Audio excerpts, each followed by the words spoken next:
E aí, gente, graça e paz, tudo bem com você?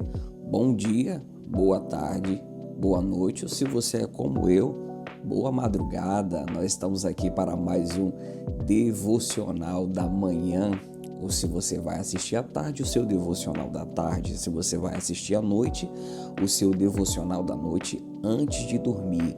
Essa é a nossa série aqui no YouTube, onde nós pegamos alguns textos bíblicos e falamos um pouco a respeito desses textos de uma maneira simplificada para que você possa estar compreendendo a palavra de Deus. E o tema de hoje é: os meus olhos viram o Rei.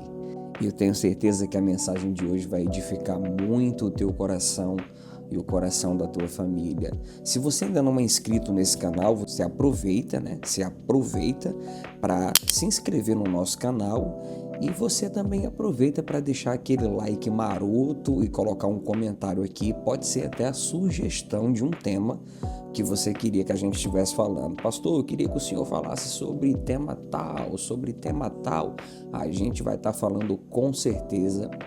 Se você colocar um comentário aqui, a gente vai falar, ou a gente vai tentar falar algo aqui sobre o tema. E o texto de hoje, se você conhece um pouco a Bíblia e ouviu dizendo os meus olhos viram o Rei, você já deduziu que o texto de hoje é Isaías capítulo 6. Se você imaginou quando eu falei os meus olhos viram o Rei, Isaías capítulo 6, parabéns, você está muito afiado aí na Bíblia. Eu quero mandar um abraço para o pessoal da nossa comunidade, da EC. Se você é da EC, Eclesia Comunidade, comunidade onde eu sirvo como pastor, eu estou servindo aquela comunidade como pastor integral. Eu quero agradecer a Deus por vocês que me ajudam muito comentando aqui, dando um like e compartilhando para as pessoas. A gente está na meta de chegar em 1.000 inscritos e a gente está bem perto de chegar nos 1.000, graças a Deus por isso. O texto de hoje é de fato Isaías capítulo 6, a partir do verso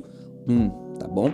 Nós vamos ler uma parte dessa perícope textual e a gente vai trazer uma mensagem de edificação. A gente vai fazer o nosso devocional, que é ler o texto, entender o texto e aplicar o texto. Inclusive eu estou ensinando isso na nossa EDA, Interpretação Bíblica, e tem sido maravilhoso.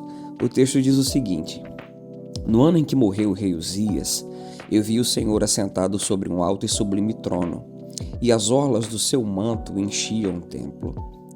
Ao seu redor haviam serafins, cada um tinha 6 asas, com 2 cobriam os rostos, e com 2 cobriam os pés, e com 2 voavam. E clamavam uns para os outros, dizendo: Santo, Santo, Santo é o Senhor dos exércitos, toda a terra está cheia de sua glória. E as bases dos limiares moviam-se à voz do que clamava, e a casa se enchia de fumaça. Então disse eu: ai de mim, pois estou perdido, porque ai de mim, porque estou perdido, porque sou um homem de lábios impuros e habito no meio de um povo de lábios impuros, e os meus olhos viram o Rei, o Senhor dos exércitos. Então voou para mim um dos serafins, trazendo na mão uma brasa viva, tirada do altar do Senhor com uma tenaz. E com a brasa tocou os meus lábios e me disse: eis que isto tocou os teus lábios. A tua iniquidade foi tirada e perdoado foi o teu pecado. Depois disso ouvi a voz do Senhor que dizia: quem enviarei? Quem irá por nós? Então disse eu: eis-me aqui, envia-me a mim. Amém? Algumas pessoas dizem que Isaías capítulo 6 é o chamado, o verdadeiro chamado do profeta Isaías. Quando a gente lê do capítulo 1 ao capítulo 5, a gente percebe que de fato Isaías já profetizava. Nós temos algumas profecias, inclusive do capítulo 1 ao capítulo 5, nós temos os capítulos do ai. Ai, ai, ele vai dizendo: ai de ti, nação, ai de ti, pecador. Ele vai dizendo esses ais consecutivos, são os capítulos dos ais. Mas no capítulo 6, nós temos uma referência mais profunda a respeito desse chamado de Isaías, especificamente no ano em que o rei Uzias morreu. E nesse ano em que o rei Uzias morreu, Isaías estava no templo, segundo a sua própria fala nesse texto que eu li, e enquanto ele estava no templo, ele teve uma contemplação. Olha que incrível. a contemplação traz a ideia de contemplar no templo, né? Contemplação. Ele contemplou no templo. E quando ele estava ali no templo e ele contemplou, a palavra de Deus diz que ele viu o Senhor assentado sobre um alto e sublime trono. E a primeira informação que temos é que as orlas dos seus vestidos enchiam o templo. Quando a gente percebe essas informações, às vezes essas informações acabam passando de maneira aleatória na nossa leitura bíblica e a gente às vezes não se atenta a esses pequenos detalhes. Mas na época dos monarcas, do período monarca, os monarcas eles tinham uma característica bem contundente. As orlas dos vestidos, tanto as mangas como as partes das orlas, elas eram bem grandes. E isso trazia uma representação de grandeza, de ostentação. Então, quando ele olha para as orlas do vestido, as orlas do vestido do Senhor dos Exércitos, elas não eram apenas orlas grandes, como a orla dos monarcas que cobriam o seu trono, mas ele disse que as orlas desse rei cobriam todo o templo. Isso ressalta a majestade do Senhor dos Exércitos. Assim como os monarcas viam a sua grandeza e a sua ostentação em orlas que cobriam o trono, as orlas do Senhor não cobriam apenas o trono onde ele estava sentado, mas cobria todo o templo. Isso revela a grandeza do Senhor. Olha como isso é interessante. Talvez você não tinha prestado atenção nessa informação, mas as orlas do Senhor representam a sua grandeza que enchiam todo o templo. E se nós percebermos no verso 2, ele diz que os serafins, eles tinham 6 asas, cobriam os rostos, cobriam os pés, e eles voavam e cantavam ou clamavam uns para os outros, dizendo: Santo, Santo, Santo é o Senhor dos Exércitos, toda a terra está cheia de sua glória. Quando nós estamos estudando sobre teontologia, que na área da teologia sistemática é a doutrina de Deus, nós entendemos que na doutrina de Deus existem 2 tipos de revelação que nós chamamos de cognoscibilidade, que é a maneira pela qual Deus se faz ser entendido ou compreendido. Dentro da cognoscibilidade, nós temos as maneiras como Deus se revela. Temos até o quadrilátero wesleyano, que é bem interessante, que mostra as 4 formas do Senhor se revelar. Mas na teologia nós temos 2 maneiras. A primeira se chama revelação geral. E é exatamente sobre essa revelação que os anjos ressaltam quando eles dizem assim: toda a terra está cheia de sua glória. A própria Bíblia dá testemunho de que a terra e a criação anunciam as obras do Senhor. Então, quando os anjos dizem que a terra está cheia de sua glória, é que toda a criação ela aponta de maneira contextualizada, de maneira contundente para a glória desse Senhor. E toda essa terra, ela está repleta da glória de Deus. Mesmo a terra sendo esse caos que hoje é com o pecado original, a palavra de Deus diz que a terra tornou-se maldita por causa do pecado do homem. Os anjos proclamam que toda a terra está cheia, ainda que por causa do pecado original esteja amaldiçoada, ela ainda continua sendo cheia da glória do Senhor através da sua própria criação que anuncia quem é esse Criador. Então os anjos declaram isso, que toda a terra está cheia da glória do Senhor. E o texto diz que as bases dos limiares se moviam à voz do que clamava e a casa se enchia de fumaça. E quando Isaías ele tem essa contemplação de Deus assentado no trono, nós temos aqui um ai diferente de todos os ais que você vai ver do capítulo 1 ao capítulo 5. No capítulo 1, 2, 3, 4, 5, Isaías vai falar ai, apontando sempre o dedo para alguém, porque essa é a dinâmica do ministério profético. O ministério profético é o indicador, é aquele que aponta a deficiência e que aponta o caminho para a restauração. Então Isaías vai dizendo é de ti, é de ti, é de ti, é de ti, é de ti, mas no verso 5, quando ele contempla esse Senhor assentado no trono, ele diz assim: ai de mim. É como se um indicador de Isaías agora apontasse diretamente para o seu nariz e ele dissesse para ele mesmo: ai de mim. Por que Isaías disse ai de mim?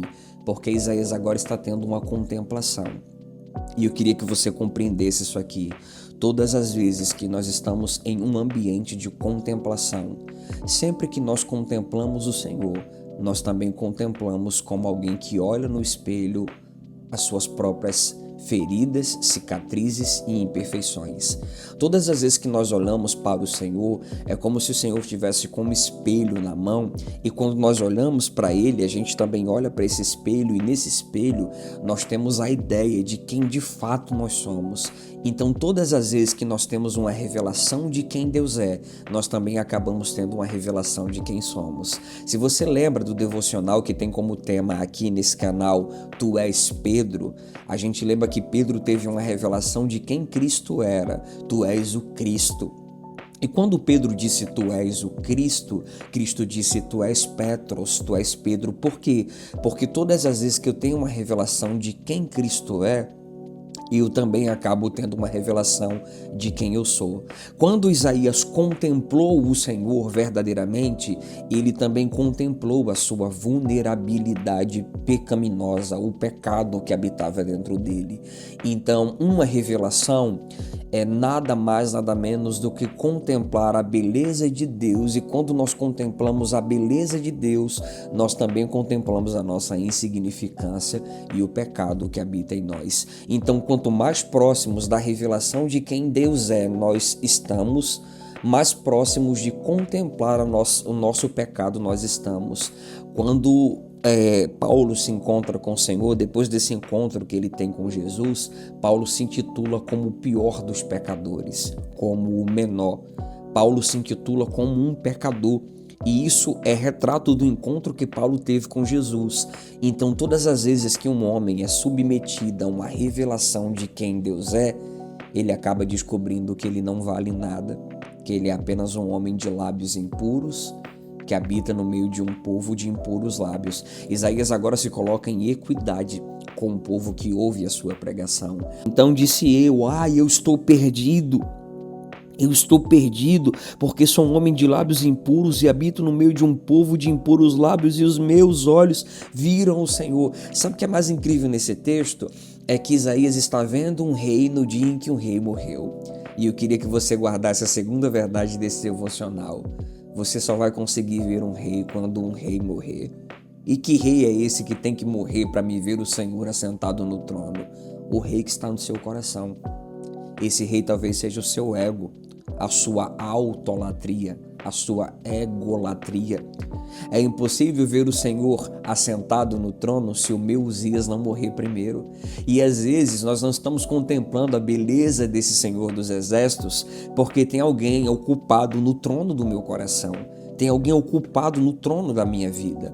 Há uma frase que diz: diga-me o que ocupa o seu coração e eu direi quem é o teu Deus. E às vezes o que está ocupando o meu coração não é Deus. Tem uma frase que diz: todo coração tem um trono, mas quem é o rei que está sentado nele? E a nossa oração é para que eu saia desse trono que está dentro do meu coração, porque às vezes parece que eu sou muito individualista, parece que eu só penso em mim, parece que eu só penso na minha vontade, mas eu só vou ver o Senhor assentado no trono que é o meu coração quando o meu Uzias morrer. Então o seu Uzias e o meu Uzias precisa morrer. Observe, no dia em que um rei morreu, Isaías viu um rei. Isso é maravilhoso. Então é necessário que o rei do ego morra para que a gente possa contemplar o Senhor dos Exércitos. E ele diz: eu sou um homem de lábios impuros que habita no meio de um povo de impuros lábios, e os meus olhos viram o rei. Os meus olhos viram o Senhor dos Exércitos. Senhor dos Exércitos é um título dado a um capitão de um exército. Ele estava vendo não apenas um rei, mas ele estava vendo um Senhor que peleja a peleja do seu povo. Os meus olhos viram um rei, não é apenas um rei, mas o capitão dos exércitos celestiais. Assim como o anjo que aparece para o Josué diz: tu é um dos nossos inimigos. Ele diz: eu sou o capitão dos exércitos do céu. Quem é que o Isaías está vendo aqui? Na teontologia, nós aprendemos com base em João 4:24 que Deus Deus é espírito. Portanto, se Deus é espírito, ele não tem uma face, ele não tem pés, ele não tem mãos. Todas as vezes que alguém contempla o Senhor como de maneira antropomórfica, com pé, com braço e com mão, os teólogos acreditam que na verdade isso é uma cristofania. Na verdade, quem esses homens estão vendo é a pessoa de Deus no Filho. Então Isaías está contemplando esse Senhor. Então, quando ele descobre que os seus lábios são impuros, observe, todas as vezes que você estiver num ambiente de contemplação de Deus, quando você contemplar o Senhor, você vai também contemplar onde está o seu pecado. Um lugar de contemplação de Deus não é um lugar onde eu analiso os outros. Um lugar de contemplação divina é um lugar onde a glória de Deus revelada a mim mostra também onde está o meu pecado. Ele diz: os meus lábios são impuros. Ele está dizendo que os lábios dele são impuros. Então, quando ele diz os lábios são impuros, no verso 6 ele diz assim: então voou um dos serafins, trazendo na mão uma brasa viva, que retirada do altar do Senhor com um tenaz. Esse anjo vai até o trono do Senhor e com uma tenaz ele pega uma brasa viva. Essa brasa viva, esse fogo abrasador, representa a purificação, a santificação.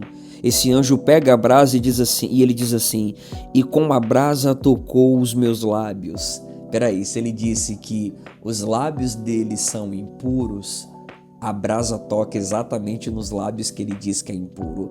Um lugar de contemplação é um lugar onde nós não contemplamos apenas o Senhor, mas também contemplamos o lugar da nossa iniquidade. E a partir do momento em que nós contemplarmos e entendermos que existe iniquidade em nós, essa brasa viva vai purificar-nos dos nossos pecados. É exatamente o que o mensageiro do Senhor, o anjo, faz. E o anjo diz: a tua iniquidade é tirada e perdoado é o teu pecado. Isaías estava agora perdoado. A contemplação de Isaías fez com que Isaías entendesse onde estava o seu pecado, e depois de compreender onde está o seu pecado, ele teve o seu pecado. Tem uma tradução que diz assim: expiado é o teu pecado. A palavra expiar vem da expressão expiação, que era uma expressão usada exatamente quando o animal morria no lugar do culpado. O pecado era expiado, né? Então havia uma expiação. Esse pecado é retirado. Quando o pecado é retirado, o texto diz: eu ouvi a voz do Senhor.